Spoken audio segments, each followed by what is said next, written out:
Who I am and what I'm about, and like it or lump it, basically. Yeah. You know, so yeah. So welcome back to Her Circle with Natalie And Maria. So this is our first official episode. Finally. Yes. Exciting. And we're delving straight in. We're going straight into deep. So episode 1 is called You Were Always Enough, so why didn't you believe it? We're starting with this because I think it's something that a lot of people don't feel enough, and it's something we've felt in reflection throughout our lives at times. But I feel like we both are in a position where we now really do feel enough. Would you agree? We do, yeah. And I think it does help as you get older. You start to look at things differently and realise some of the stuff that you swear just really isn't important. Yeah. And I don't know. You just build this thick skin. Yeah. Yeah. Yeah, absolutely. What would you say has been times where you haven't felt enough? It's a strange one, because when we first said that we were going to talk about this, I was like, I don't know if there was a time when I ever didn't. I remember feeling not enough, but then when you actually look back and think about it, I think as a child growing up in the 80s, 90s, it was forced on you without realising that you weren't thinking you were enough. Like, you know, growing up with the magazines and things like that and looking at Now magazine. Exactly, all of them. And, you know, when they're doing the Who Wore It Better, all of that, it makes you think, am I enough? Am I?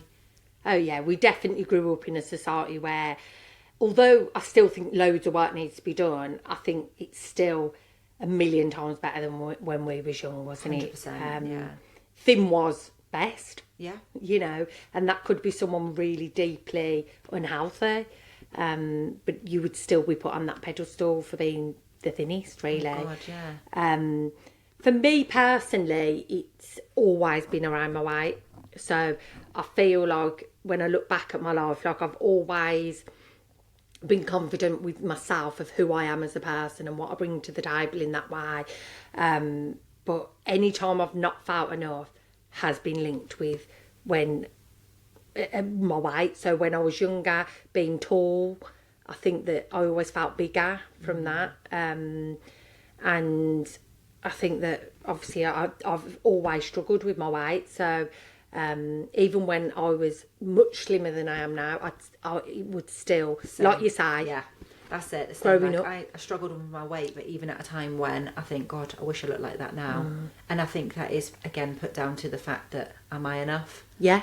Because of the images that were put out there. And I know I said to you, I think I'll share this. I remember vividly being on holidays, probably 15, 16 years old with my parents, and there was a girl swimming in the pool, and when she got out of the pool, I was like, oh my God, she looks amazing. And she was suffering from anorexia, and it's so vivid to see. Yeah. I couldn't see it at the time, and it was my mum that pointed out, like, she's not well. Yeah, that is the thing, isn't it? What has made you think like that? Clearly, you know, I mean, if your mum is pointing it out, it's not from your mum, is it? It's society and what is perceived, and that's, I think that's the sad thing, that it's like when people, you hear it a lot, don't you? When people are really struggling with eating disorders, and that's what's keeping them thin, but everyone's praising them, and it's thin doesn't equal healthy. It's that whole weight loss thing, though, isn't it? No one ever says to you, oh, you know, you're not taking care of yourself and you're gaining weight and you're not healthy. Yeah. When you start losing weight, you start getting the praise and, oh my God, you're looking amazing, you're looking fantastic. Yeah.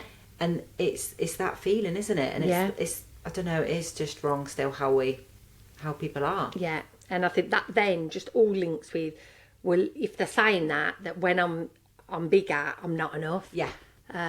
So I know for some people, especially like for me with, and no doubt yourself, like with clients, a lot of times it's not just weight though. The weight has added to it, but nothing's ever enough. They never feel enough. No, that's it. There's so many different things. I even remember never feeling enough because of where I lived.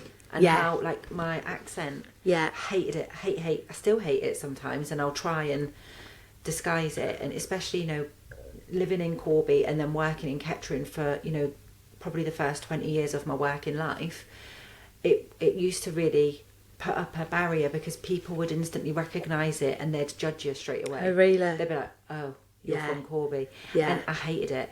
Yeah. And that always made me feel not good enough, like I was lower in the social pecking order to them. It's strange that you say that, because that is definitely something with myself as well, that not now, although I did say to you when you was coming here, don't judge the area. Yeah. But also, like, I do feel like I own where I'm from, you know. I mean, it's very evident with the very strong Brummie accent, but I've always grew up in a much poorer area, and when I was younger, I would be very embarrassed of that. Yeah. It's only when you've said that it's reminded me. But now I'm like, you know, I'm proud of where I've come from and what I'm about and everything. Same. And I think it makes you who you are as a person. Yeah. But when you're younger, I think that can be... That's it. It's, you know, when you're younger, you're so there's bothered. so many things that bother you, or you think, oh, am I not enough for that? Or, you know, I want my hair curly because I'll look better with a perm, or it's all of these or the things, opposite. I different really things, wanted straight hair. You're tall, you don't want to be tall. Like you mentioned Yeah. that I always hated being the tallest, and I always seem to find friends that are 5 foot and under. I don't know why. Same. And then we'll take a photo and I think, oh my God, I look like a giant. Yeah. And I'd try and hunch it over. But now I do stand taller and I think I'm tall. Yeah, that's right. You know, I and just it's- own you it always now. want the opposite. Yeah. I think you are literally near enough one of my first tall friends. So I'm 43. So all of my friends are really small. What, for me, I think with turning points to just embrace who I am, I think it's evolved loads recently. Like, I think that... I actually think that a massive thing for me was losing weight and regaining weight. Yeah, I agree. Watching you from the outside, you can see a complete evolution and change in you. Yeah. I think that I've always struggled with my weight, so it's been up and down. But then, for those who don't know, I blogged my journey, didn't I, on social media, for the world to see. Not that the world is watching, you know, but it feels like that. And then I publicly regained weight, and in the past I'd always be hiding away. I'd always be, well, even, let's reverse it back, even talking about my weight publicly. Up until I set up that account, I'd speak about it all the time to people close to me. But even at work, I worked for a bank for many years, really close to people. I'd try and skim over the subject about weight if that was brought up, because I'd always feel like it's the elephant in the room. Well, Nat's carries a weight, and if I was doing well, I'd be talking about it. But if I wasn't, it would be like a dirty secret. Yeah. And then I think that, so then that was a turning point to even talk about it so openly. And I do think that changed me a lot. And then, because it was just like, this is just something I have to deal with, that it doesn't make me any less of a person.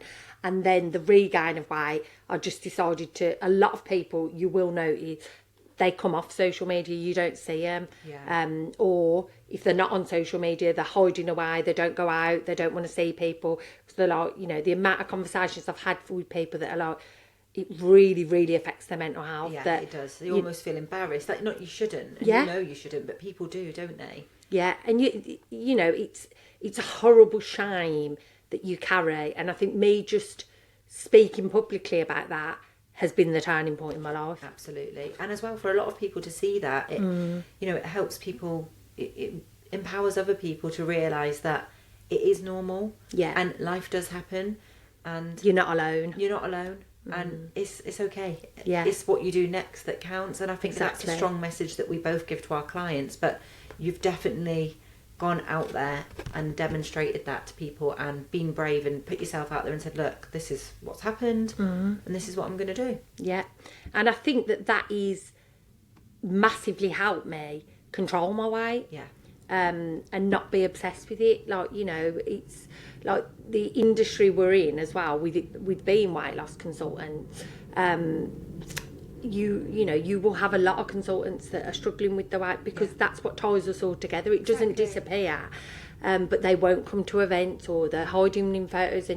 And I was just like, you know, this is what I am. I've regained weight. I'm still the same person, but I'm going to show you how I'm going to do it differently, and also embrace me at every size, and that has actually helped me lose weight. Yeah, but as well, it just goes to show, like, you are the same person. I didn't know you before you started your journey. I got to, started following you. I see you losing weight right up to your 40th birthday. I remember the photographs that you had taken, thinking, wow, she looks amazing. I didn't notice you were gaining weight. And then when we got to meet for the first time, I don't think you'd regained a lot by then, had you? But it was after. And even then, like that following year, I didn't see it in you until you started losing again and documenting the fact that you'd gained. And I was like, wow, I didn't see you like that when we were in Montenegro, because you're just Nat. Yeah, that's exactly it, isn't it? It's I think that it's just so skin deep, isn't it? And actually I've done a post, like, changing the subject a bit yesterday, that's really a lot of people have connected with, about weight regain and people hiding and like feeling shame because you are put on that pedestal. There's no two ways about it. But it's not intentional always as well, because when you're taking care of yourself, you glow. Yeah. So it's not even just about size, although that is a part. But I think as people, we do need to take ownership that it's like, actually, it's up to me whether I let it affect me or not. And I know that's easier said than done, and it's come from years and years of experience. But I think that, the more you own it, the less people notice. Yeah, that's it. It's like how you carry yourself, your self-confidence, your self-awareness, how, like you said, how you're glowing. You can pick up on people's feelings more than just their initial appearance. Absolutely. So, yes. So what about yourself? What would you say? Because you are very confident, I would say, in general. Yeah. Well, I feel like I have always been confident, but I'm very good at fronting it out, like I said. Yeah. So there's occasions where I'll think, and I don't know what it is that drives me to put on this front and to just do it. But I do. But I feel like I have got more confident in my 40s, because you do feel like a lot of the things you worry about when you're in your 20s or, whatever, and friendship groups and things like that, and the things that you worry about that you think's the big things, really isn't. No, and absolutely not. I don't know, it's like I got to 40 and realised that, without sounding selfish, that I am the priority and how I feel. Yeah. And anything else around that is going to have a negative impact is going to be removed. Yeah, totally. And I completely agree. And it's growing up in it. It's always been that it's bad to love yourself, but that's it's what I was going to say. It's like you're showing off, or like bragging, or I am great. Yeah, but you are. Why are you not? If you're not your biggest cheerleader, 100%. It's one of the reasons I love Liam Gallagher, because I love how I was actually watching videos last night, and I love how he's like. I think one of the questions say to him, this is like from years ago, but one of the questions say, why? What is it, like, what's the worst thing about being in the band? And he says, not being able to come and watch myself.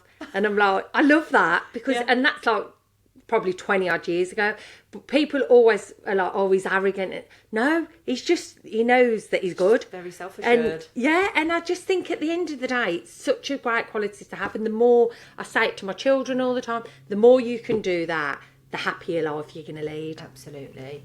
That's it. Yeah. You've got to believe in yourself and not be ashamed to big yourself up. Because, absolutely. like you said, you are your own biggest cheerleader. And if you're going to go out there and talk down about yourself, or say, I'm not very good at this, or I shouldn't really be doing that, then people will be like, yeah, you're not very good at that. Exactly. And you shouldn't be, but you should. And let's be honest, in general, people are attracted to confidence. Absolutely. So it's not about them. It's not saying I'm better than you. It's saying I'm a good person. I believe in myself. Who I am and what I'm about, and like it or lump it, basically. Yeah. So yes. And I think that ties us in with how to stop seeking validation. Yeah, that's it. And that's a big thing. And again, it goes back to just kind of how we were brought up, I think, and the things that we were put up against. And I know this is another topic we're going to come on with social media, but it's that comparison, isn't it? And am I enough? And yes, just... Yeah.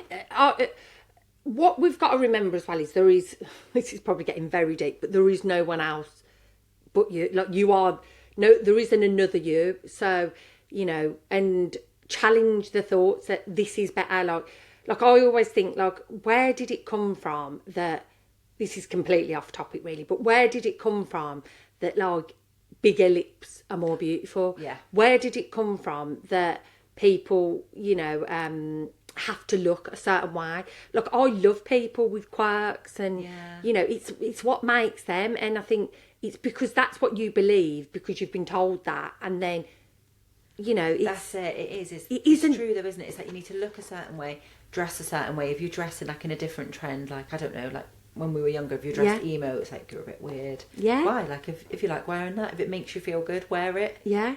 And And that's what attracts people the most, is just being who you are. We all liked the same things and dress and look the same. 100%. It's just so boring. But isn't it funny how you don't think like that when you're younger? No. And it takes you till you're older to realise that it's okay to I don't give a shit. and feel differently. I don't give a shit. Yeah. I think that it's isn't that saying, like, youth is wasted on the young, and I'm like, oh my God, it's so true, because I just wish I could go back to that young Nat that would always be like, you know, oh, I look fat tonight, and, you know, and just really putting myself down.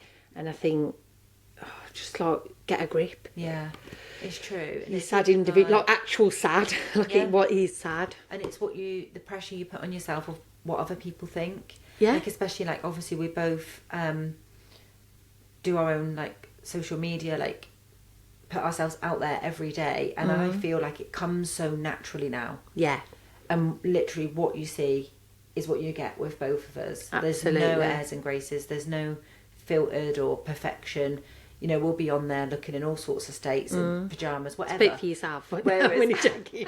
No, I really do. I remember that first video vividly, and I was terrified, and I must have recorded it 100 times thinking, oh God, it's so embarrassing. What are people going to think? Yeah. What about, like, does my hair look okay? What about this spot? Whereas now I think it's normal. Yeah, that's right. I don't want to see perfection, because I don't believe it. And I'll say that to my clients. You know, when you meet a client for the first time, especially on a video call, and people are nervous, they're obviously feeling like quite low in their own self-worth, and I'll have to remind them, like, look, do not feel like you're going to come on and there's going to be this polished person, because it's not. I'm just normal. Yeah, that's exactly it. And going back to that, like, when you speak to someone on a video call, you know, that's how we do a lot of our work. It's like, you do literally, within seconds, I couldn't tell you really what that person looked like. I'm just listening to what they're saying, and